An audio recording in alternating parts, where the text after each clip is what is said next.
Welcome back for one more quick punch intro to stock market players. In this vid, the sleuths and the detectives of value and risk are being covered. Two tenets that run the lives of fundamentalists.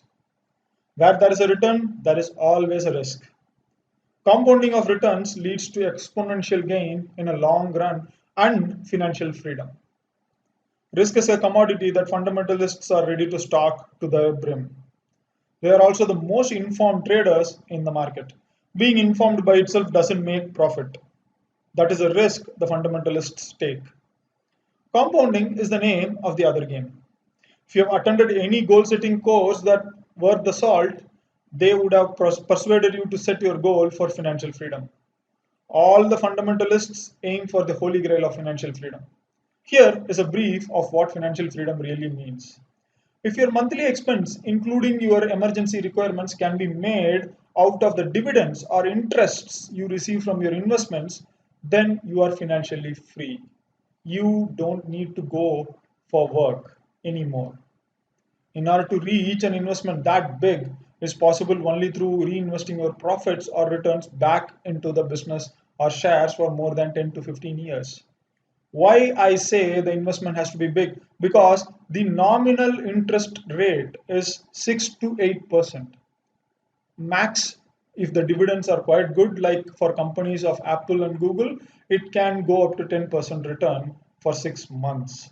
Usual time for your child to become a teenager is around 10 to 15 years.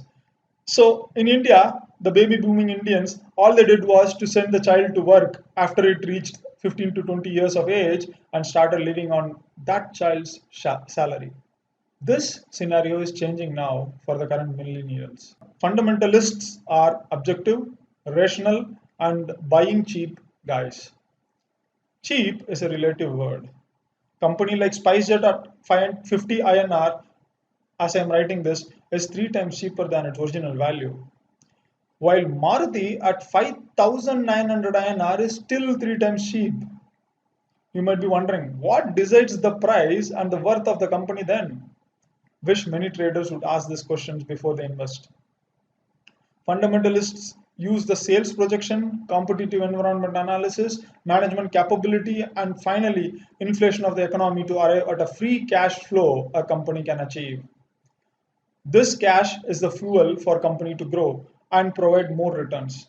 This free cash is divided by number of shares and the price of the share is arrived.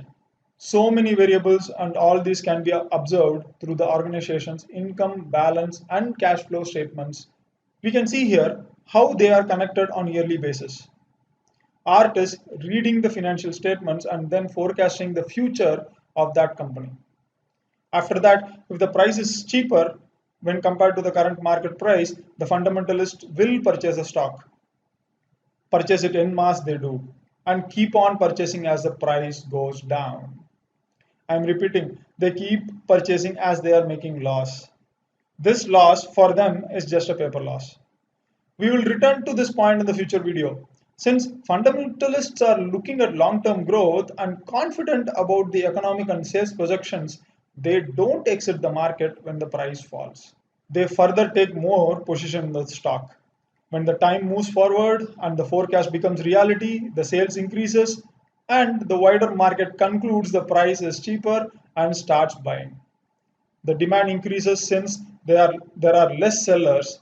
The fundamentalists don't sell even if the price increases by 100%. They hold the stock up to 300 to 400%, sometimes even up to 1500% increase in the price. Fundamentalists take away the liquidity and force the price to rise upwards. Once the price reaches their target, they either decide to unload and or hold and take dividends out of their investments. They have a portfolio of such shares and dividend provided for every 6 months is their free cash flow from their investments. Fundamentalists are also called system investors because they find companies with excellent systems and then invest in them. Vid must have given you a brief of what fundamentalists do and how they make a living. We will see who gives them money and what are their motivations in the next video. Until then, take care.